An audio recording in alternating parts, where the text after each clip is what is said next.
All right, Swing Dynasty, welcome to week 4 of our fantasy football action.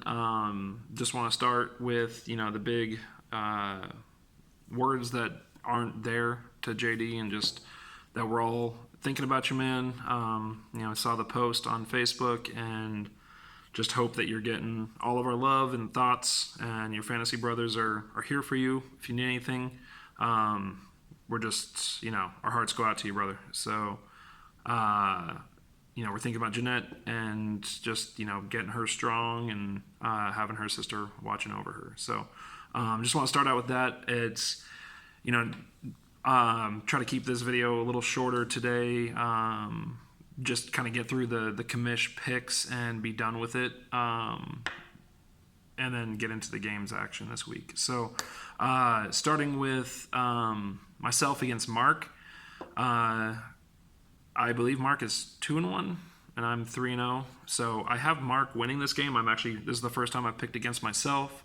The keys are no Saquon, no happiness for me, and is Josh Jacobs right? Is he healthy? I guess we'll see. But as of now, I don't believe that Wayne Gallman will do enough, even though I picked him up and spent probably a little too much fab on him. But I did pick him up. I think that the reason Mark wins this, though, is that the Seahawks are playing Arizona, and Mark has all of the Seahawks just about, and they're playing Arizona, and so I feel like he'll have a big week with those, and Mark will get the win over me. My first loss of the season is what I'm predicting here, which, whatever. I guess it's to Mark, so I'll just have to drink more to forget about that. Next game is JD versus Adam. I think this comes down to Lamar Jackson versus Marcus Mariota. JD is predicted at 149 right now, and Adams at 153, but I don't think that's going to matter when the games start.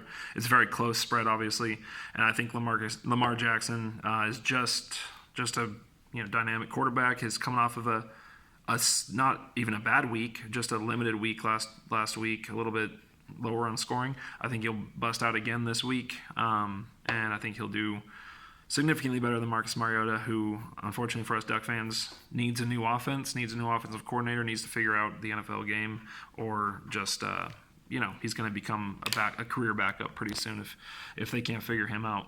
I think with Lamar Jackson over Mariota, I have JD winning this game in a slight upset, not a big upset, but I do have the upset there.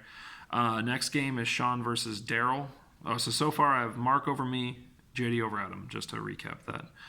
Next is Sean versus Daryl. Another close game projection. Daryl at 163, Sean at 155, so an 8-point spread there. I do have Daryl winning. Daryl has burned me all but 1 week when I played him so far, so I am 1-2 in my picks against Daryl. So last week I picked him, and I believe he lost, and then week 1 I picked against him and he won. So having trouble with my Daryl picks, but I do have Daryl beating Sean in this game.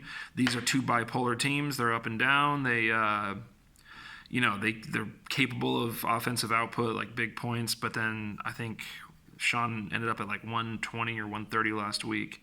So definitely a season low for him. So we'll see. I think the keys are Nick Chubb versus Baltimore. For Sean, is Nick Chubb going to... Baltimore, are they going to try to air it out against Baltimore? Because Baltimore's pass defense, even though it was hyped up before the season, Baltimore's pass defense has not been great, and their run defense has been pretty stellar. So Nick Chubb against Baltimore, I think, will be a key. And then Mahomes for Daryl, Mahomes versus an overrated Detroit passing defense, which hasn't given up a lot of points, or a lot of yards or points. I think they're giving up the third fewest or something points against passing game.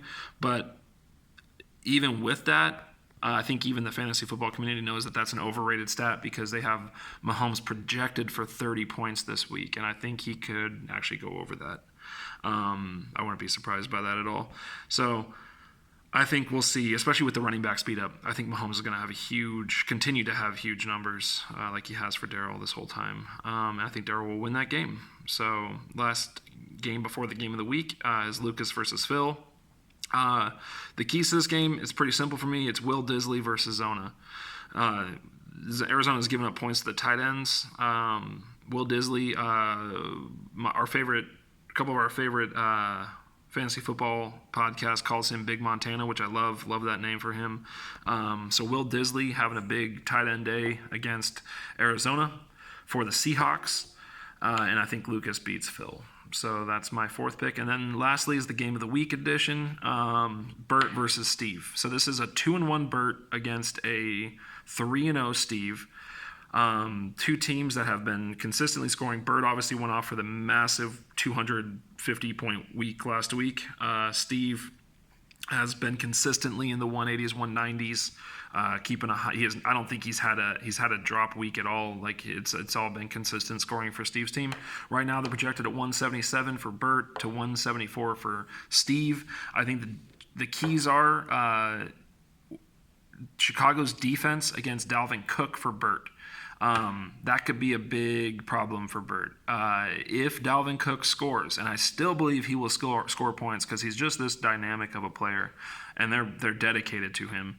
I think that'll be the key. If he can score against Chicago, then Bert wins this game. And then for Steve, it's Rex Burkhead, who had a huge week last week, unfortunately, because I played against Rex Burkhead in one of my other leagues. And I played Sony Michel on my team in that game. So Rex Burkhead, I could see this being one of those Rex Burkhead 0-point games, 1-point games, 2-point games. Like, the Patriots this is why I hate drafting Patriot running backs, because Sony Michel against the worst defense in the league ought to have a big day. I mean, he's a first-round draft pick, and he should have had a big day, but instead, Rex Burkhead goes for like 30 points last week, and then Sony Michel is running into the back of his tackle over and over again. So you never know what's going to happen. Is James White back? If he is, I think Burkhead could be pushing as like a very limited production, because now everyone's going to be thinking about Burkhead. And so what do the Patriots do? They zig. When everyone else zags, they zig. So I don't know. I don't think that Burkhead will have a big day. I'm saying that that's the key, whether or not Burkhead has a big day. And I think in the end, Bert does end up winning this game. So that would drop Steve to 3-1 and move Bert to 3-1. That puts me at 3-1. So I have no undefeated teams leaving this week as of now. So we'll see if that plays out. I'm 10-5 against my picks, and these are really close games this week in projection. So this could be a tough week for the commish picks. But that's all. I hope you guys are all, staying safe, staying healthy, and taking care of yourselves. Love you all. Even though I talk crap, I love you all. Happy we're all in this league. I think it's bigger than all of us. So, all right, you guys, let's have a good weekend.